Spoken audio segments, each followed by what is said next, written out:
Assalamualaikum dear students. This is Rahil Ahmed Khan, Senior Coordinator, Class 9-10 from Malaysia Foundation Academy. Students, do you know Corona disease is going on? तो आपको जो इन precautions का ख्याल रखना है उसमें सबसे पहले ये कि आप जब घर से बाहर निकलें तो सोशल डिस्टेंसिंग का ख्याल रखें और कोशिश करें मास्क वेयर करें और जब आपको टाइम मिले time to time hand wash करें, क्योंकि ये आपके लिए और आपकी फैमिली के लिए दोनों के लिए बहुत एहतियाती प्रिकॉशंस हैं। अब हम चलते हैं थ्योरम नंबर 2 की तरफ, जो हमारे पास पेज नंबर 299 पर गिवन है। थ्योरम नंबर 2 में देखें आपसे स्टेटमेंट में क्या कहा जा रहा है। थ्योरम नंबर 2 में स्टेटमेंट में देखें क्या कहा जा रहा है। इस स्टेटमेंट को देखते हुए हम इसकी सबसे पहले फ़िगर बनाएंगे। जब हम फिगर बना लेंगे उसके बाद हम इसका गिवन लिखेंगे, गिवन के बाद फिर हम इसमें कंस्ट्रक्शन लिखेंगे, टू प्रूव लिखेंगे और फिर इसका स्टेटमेंट और इसका रीज़न लिखेंगे।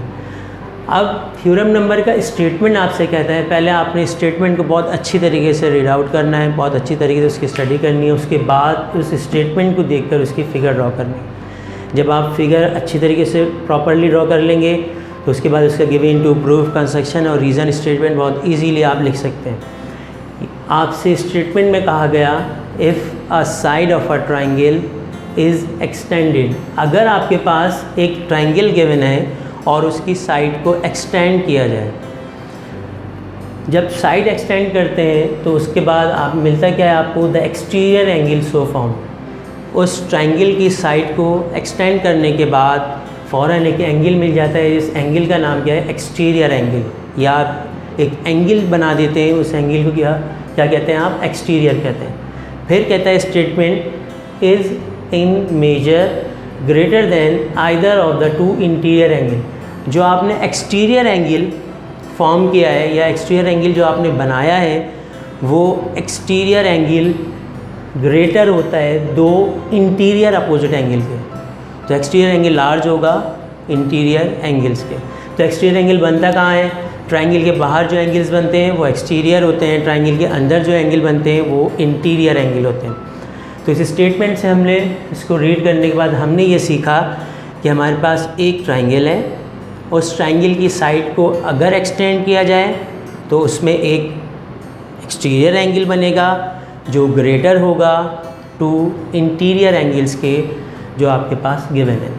आइए अब हम इसकी फिगर को ड्रॉ करते हैं। देखिए ट्राइंगल है हमारे पास, ये ट्राइंगल है आपका बेटा, ट्राइंगल है ए बी सी।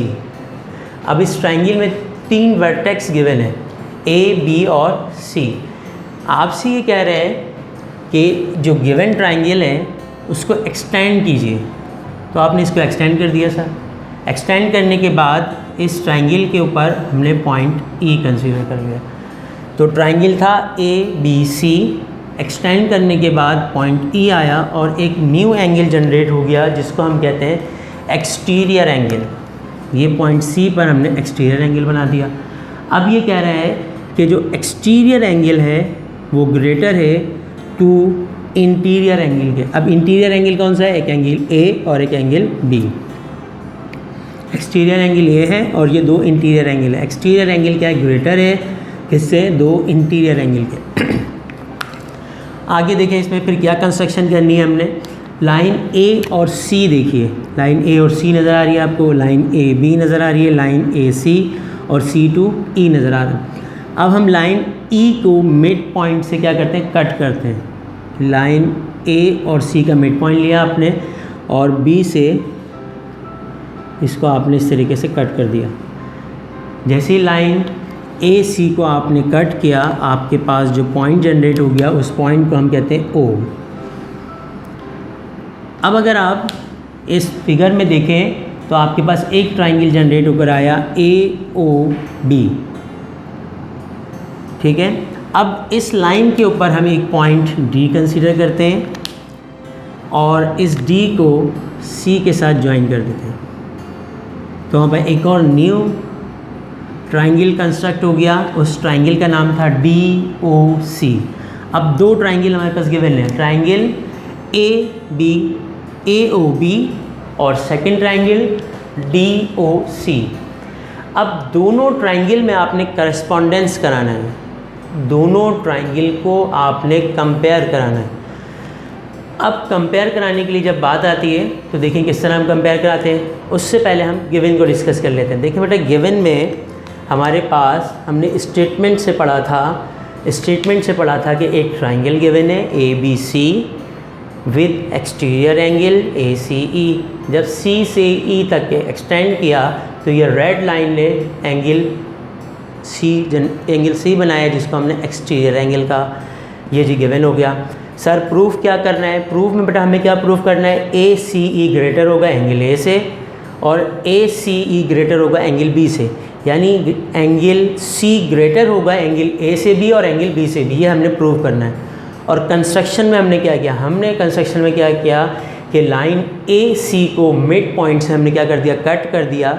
तो वहाँ पॉइंट O जनरेट हो गया और उसके बाद OD और BU क्या हो गया? हमारे पास कॉन्ग्रेंट हो गया, क्योंकि इसको मिड पॉइंट से डिवाइड किया। तो O से लेकर B तक का डिस्टेंस और O से लेकर D तक का डिस्टेंस, ये दोनों एक दूसरे के क्या हो गए? इक्वल हो गए। इसी तरह AO और CO, ये दो डिस्टेंस थे, ये दोनों एक दूसरे के इक्वल हो गए।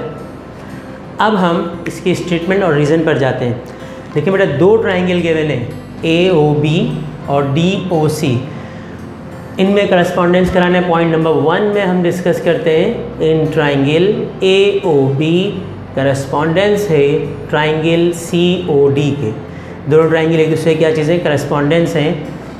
अब AO कॉन्करेंट है CO के। देखिए A से लेकर O तक का डिस्टेंस, O से लेकर C तक का डिस्टेंस, दोनों एक दूसरे के क्या चीज़ें?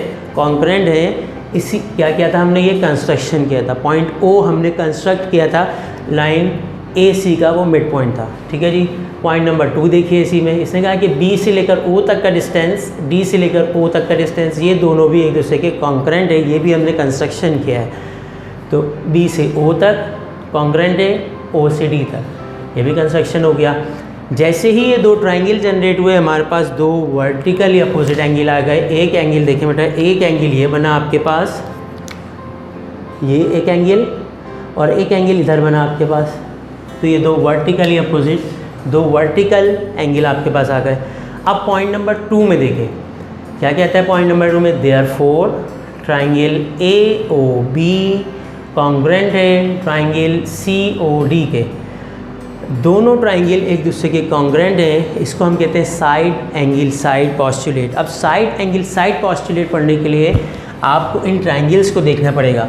ट्राइंगल्स में आ जाइए बेटा, देखो A से O तक एक साइड, उसके बाद उसने कहा एंगल जनरेट होगा O पर एंगल बन गया, फिर O से लेकर B तक सेकंड साइड। तो इसको हमने क्या किया? Side angle side. ये आ गया बेटा, देखिए साइड एंगल साइड।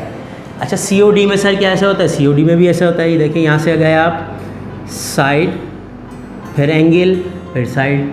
तो इसका मकसद COD कॉन्ग्रेंट है AOD के, इसलिए हमने लिखा साइड एंगल साइड पोस्टुलेट। अब एंगल A इक्वल हो जाता है एंगल OCD के। एंगल A एंगल C के इक्वल क्यों होता है? उसका रीज़न सुने। क्योंकि एंगल A और C आपके पास ऑल्टरनेट एंगल है। देखिए जो इस फॉर्म में बन रहा है। अगर आप B से जाएं A पर तो आपके पास एक एंगल बनकर आता है A के ऊपर, और अगर A से C पर आएँ और C से D पर जाएं तो दूसरा एंगल ये बनकर आता है। दोनों एंगल एक दूसरे एंगल के ऑल्टरनेट एंगल हैं, इसलिए दोनों एंगल एक दूसरे के आए इक्वल हैं। तो हमने कहा A इक्वल होगा एंगल OCD के। ये तब by the congruence of the triangle. इसके बाद देखो पॉइंट नंबर 4। पॉइंट नंबर 4 में आपसे डिस्कस कर रहा है, कह रहा है बट लेकिन एंगल C एक्सटीरियर है। कैसे? एंगल C इक्वल है एंगल OCD के और एंगल DEC के। अगर आप एंगल DCE को प्लस कर दें DOC में तो आपके पास इक्वलेंट हो जाएगा वो किसके? ACE के। यानी एक्सटीरियर एंगल इक्वल है किसके? OCD के और DCE के। जब इन दोनों एंगल्स को प्लस करेंगे तो एंगल C बनेगा आपके पास। ये लिखा हमने angle addition postulate. Point number 4 आपको क्लियर हो गया होगा। पॉइंट नंबर 4 में क्या कहा? एंगल सी इक्वल है OCD के और DCE के। अब आप उसको अगर फिगर में देखें तो ACE इक्वल है किस चीज़ के, DCO और DCE के, यानी DCE को प्लस करें DCO में तो वो इक्वल होगा ACE के। ये पॉइंट नंबर 4 कंप्लीट हो गया, एंगल एडिशन पॉस्टुलेट। इसके बाद पॉइंट नंबर 5 देखिए। पॉइंट नंबर 5 में इसने आपसे कहा कि ACE ग्रेटर है OCD के। बिल्कुल सही बात है, ACE ग्रेटर है किसके, OCD के। OCD इस ट्राइंगल के अंदर इस वाले एंगल को अगर आप कंसीडर करें तो ये स्मॉल है किससे, छोटा है किससे, ACE से। तो C एक्सटीरियर एंगल है किसका, DCO का, तो ये ग्रेटर हो गया। अब इसमें क्या लिखा है, whole is greater than its parts, जो इसके जो तमाम पार्ट्स हैं वो से क्या हैं, ग्रेटर हैं। नंबर 6 पॉइंट में देखें, ACE ग्रेटर होगा एंगल A के, एंगल ACE ग्रेटर होगा एंगल A के। तो एक्सटीरियर एंगल इक्वल ग्रेटर होता है किसके, इंटीरियर एंगल के। तो एक्सटीरियर एंगल कौन सा बन रहा है हमारे पास, C, ये ग्रेटर है किसके, ये ग्रेटर है किससे बेटा, एंगल A से। तो हमने लिखा है angle A is equal to angle OCD। Proof by above, हमने इसको ऊपर प्रूफ करके बताया। पॉइंट नंबर 7 में देखो कह रहा है सिमिलरली, अगर आप ACE अगर ग्रेटर है तो इंटीरियर एंगल कौन सा होगा, एंगल B होगा। तो ये ACE ग्रेटर है किससे, एंगल B से। बाय द अबव प्रोसेस, जो आपने प्रोसेस एंगल A के लिए यूज़ किया था वही प्रोसेस एंगल B के लिए यूज़ करना है। तो उसके लिए आपने सिर्फ स्टेटमेंट में उसको ये बताना है कि सिमिलरली एंगल AC ग्रेटर होगा किसके, एंगल B के, बाय द अबव प्रोसेस। इस प्रोसेस को आपने करके नहीं दिखाना।